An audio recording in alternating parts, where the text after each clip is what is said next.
রাত 2টো, চারিদিকে নিস্তব্ধতা, পৃথিবী যেন ঘুমিয়ে পড়েছে। কিন্তু আপনার মন, সে এখনো জেগে আছে। বিছানায় শুয়ে আছেন, অথচ ঘুম আসছে না। কখনো টাকার চিন্তা, কখনো ভবিষ্যতের ভয়, কখনো সম্পর্কের কষ্ট, কখনো শরীরের অসুখ, কখনো বা অতীতের কোনো অপমান। একটার পর একটা চিন্তা এসে মনের দরজায় কড়া নাড়ছে। আপনি ক্লান্ত, শরীর ক্লান্ত, মস্তিষ্ক ক্লান্ত, হৃদয় ক্লান্ত, কিন্তু মন থামছে না। এমন সময় হঠাৎ মনে প্রশ্ন জেগে ওঠে, আমি এত ছুটছি কিসের জন্য? কি খুঁজছি আসলে আমি? শান্তি কোথায়? এত ছুটেও শান্তি পাচ্ছি না কেন? এই প্রশ্নটাই একদিন অসংখ্য মানুষের মনে জেগে উঠেছিল।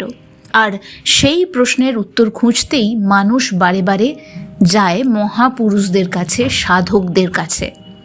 একজন ভক্ত একদিন শ্রী শ্রী রাম ঠাকুরের কাছে এসে বললেন, ঠাকুর, মনটা বড় অশান্ত, অনেক চেষ্টা করছি কিন্তু শান্তি পাচ্ছি না।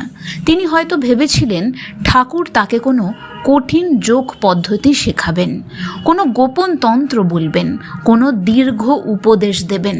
কিন্তু রাম ঠাকুর শুধু বললেন, নাম করো। কথাটা এত ছোট যে শুনলে সাধারণ মনে হতে পারে, কিন্তু আশ্চর্যের বিষয় হলো এই ছোট্ট কথার মধ্যেই লুকিয়ে রয়েছে উপনিষদের জ্ঞান, গীতার তত্ত্ব, ভক্তির রহস্য, মুক্তির পথ। আমাদের জীবনের সবচেয়ে বড় ভুল হলো আমরা মনে করি আমাদের সমস্যা বাইরের বিষয়। আমরা ভাবি টাকা থাকলে শান্তি পাওয়া যাবে, মানুষ বদলালে শান্তি পাওয়া যাবে, পরিস্থিতি ঠিক হলে তবেই জীবনে শান্তি আসবে। কিন্তু উপনিষদ অন্য কথা বলে। উপনিষদ বলে মানুষের মূল সমস্যা বাইরে নয়, ভেতরের। মানুষ নিজের প্রকৃত পরিচয় ভুলে গিয়েছে। যে আত্মা চিরন্তন, সে নিজেকে ক্ষণস্থায়ী শরীর মনে করছে। যে আনন্দ স্বরূপ, সে আনন্দ খুঁজছে বাইরের জিনিসে। যে অসীম, সে নিজেকে সীমাবদ্ধ মনে করছে। আর এই ভুল পরিচয় থেকেই জন্ম নিচ্ছে সমস্ত ভয়, দুঃখ, উদ্বেগ এবং অশান্তি। শ্রীমদ্ ভাগবত গীতার শুরুতেই আমরা দেখতে পাই অর্জুন ভেঙে পড়েছেন। যুদ্ধক্ষেত্রে দাঁড়িয়ে তাঁর হাত কাঁপছে, মন বিভ্রান্ত, বুদ্ধি অস্থির। কিন্তু তার প্রকৃত সমস্যা যুদ্ধ ছিল না, তার সমস্যা ছিল মোহ। তিনি ভুলে গিয়েছিলেন তিনি কে, তাঁর কর্তব্য কী এবং জীবনের উদ্দেশ্য কী। আজ আমাদের অবস্থাও অনেকটা সেই রকম। আমরা সংসারের যুদ্ধক্ষেত্রে দাঁড়িয়ে আছি, কিন্তু নিজেদের প্রকৃত পরিচয় ভুলে গিয়েছি। তাই ভগবান শ্রীকৃষ্ণ অর্জুনকে প্রথমে অস্ত্র ধরতে বলেননি, প্রথমে তাকে জ্ঞান দিয়েছেন। কারণ জ্ঞান ছাড়া কোনো কর্মই প্রকৃত দিশা পায় না, তার ফলে শান্তি আসে না। এইখানেই শ্রী শ্রী রাম ঠাকুরের নাম সাধনার গভীরতা লুকিয়ে রয়েছে। তিনি জানতেন কলিযুগের মানুষ দীর্ঘ তপস্যা করতে পারবে না, কঠোর যোগ সাধনা করতে পারবে না। বহু বছর অরণ্যে গিয়ে ধ্যান করতে পারা তার পক্ষে সম্ভব হবে না। সংসারের দায়িত্ব, কর্মব্যস্ততা, উদ্বেগ সব কিছুর মাঝখানে দাঁড়িয়ে মানুষ সহজ পথ চায়। ঠিক যেরকম প্রয়োজন পড়েছিল পৃথিবীর সবচেয়ে বড় যুদ্ধক্ষেত্রের মধ্যে দাঁড়িয়ে অর্জুনকে ধর্মীয় শিক্ষা দেওয়া। অর্জুনকে ভগবান শ্রীকৃষ্ণ সেই যুদ্ধক্ষেত্রের মধ্যে দাঁড়িয়েই ধর্মের সবচেয়ে বড় শিক্ষা দিয়ে গিয়েছিল। তাই শ্রী শ্রী রাম ঠাকুর বলেছিলেন, যাতে সংসারের স্রোতের মধ্যে থেকেও আমরা সঠিক দিশা পেতে পারি। ঠিক সেই কারণেই যে নাম করো, কারণ নাম এমন একটি সেতু যা সংসারের মাঝখান থেকেই মানুষকে ঈশ্বরের দিকে নিয়ে যেতে পারে। আসলে আমরা সবাই জব করছি। কেউ টাকার জব করছে, কেউ ভয়ের জব করছে, কেউ অপমানের জব করছে, কেউ ভবিষ্যতের দুশ্চিন্তার জব করছে।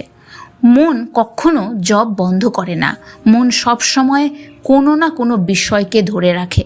রাম ঠাকুরের শিক্ষা হলো সেই মনকে নামের দিকে ফিরিয়ে দাও। যে মন সারাদিন চিন্তার আগুনে পুড়ছে, সেই মনকে নামের স্নিগ্ধ জলে স্নান করাও।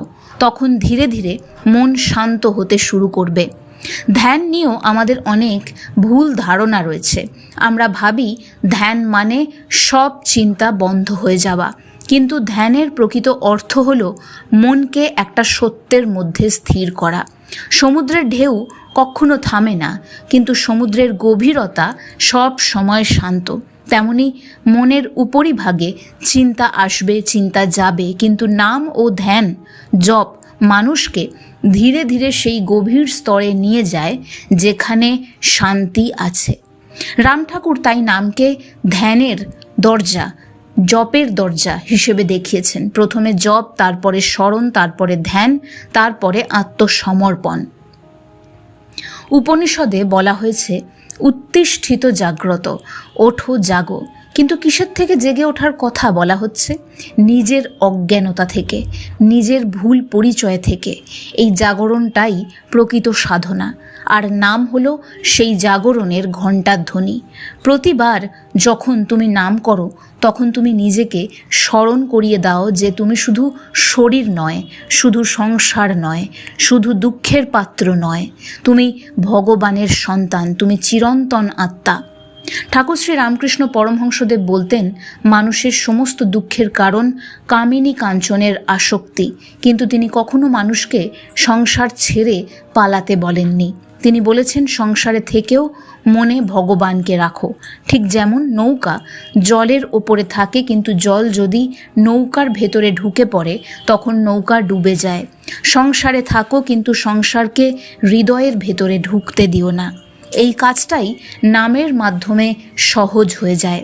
স্বামী নিগমানন্দ বলেছিলেন, দুঃখ মানুষের শত্রু নয়, দুঃখই মানুষকে প্রকৃত মঙ্গলের পথে চালিত করতে সাহায্য করে। আর আমাদের জীবনে দুঃখ আসে আমাদের অতীত কর্মফলের কারণে। সেই দুঃখের ভোগ থেকে নিষ্কৃতির পথ হচ্ছে একমাত্র ঈশ্বর। সুখে মানুষ ভগবানকে ভুলে যায়, কিন্তু দুঃখে মানুষ তাকে খুঁজতে শেখে। যখন সব দরজা বন্ধ হয়ে যায় তখন মানুষ আকাশের দিকে তাকায়, তখন নিজের শক্তি তার ভেঙে গেছে, তাই সে তখন ঈশ্বরের শক্তির ওপরে নির্ভর করতে শেখে। এই নির্ভরতাই ভক্তির শুরু। রাম ঠাকুরের নাম সাধনার মূল রহস্য এখানেই। তিনি মানুষের কাছে কোনো জটিল দর্শন দেননি, তিনি মানুষকে এমন একটা পথ দিয়েছেন যা জীবনের প্রত্যেকটা মুহূর্তে অনুসরণ করা যায়। সকালে নাম, কাজে নাম, বিপদে নাম, আনন্দে নাম, ঘুমানোর আগে নাম। কারণ নাম শুধু একটি শব্দ নয়, নাম হলো ঈশ্বরের সঙ্গে জীবনের সংযোগ রেখা। একদিন এই পৃথিবীর সমস্ত পরিচয় মুছে যাবে, অর্থ, সম্পদ, সম্মান, সম্পর্ক সব কিছুই পিছনে পড়ে থাকবে, কিন্তু যা থাকবে তা হলো চেতনা। আর সেই চেতনার গভীরে যদি নামের ছাপ থেকে যায় তবে মানুষ কখনো একা হয় না। তাই রাম ঠাকুর বলেছিলেন, নাম করো। আর গীতা বলেছে যে আমাকে স্মরণ করো। উপনিষদ বলেছে জাগো। সমস্ত সাধনারই শেষ কথা হলো ভগবানকে ভুলে যেও না, কারণ যে নামকে আঁকড়ে ধরে একসময় নামও তাকেই আঁকড়ে ধরে। যে ভগবানকে স্মরণ করে একসময় ভগবানও তার জীবনকে নিজের হাতে তুলে নেয়, আর তখন অশান্ত মন ধীরে ধীরে খুঁজে পায় তার বহুদিনের আকাঙ্ক্ষিত আশ্রয়, শান্তি, নির্ভরতা এবং প্রেম।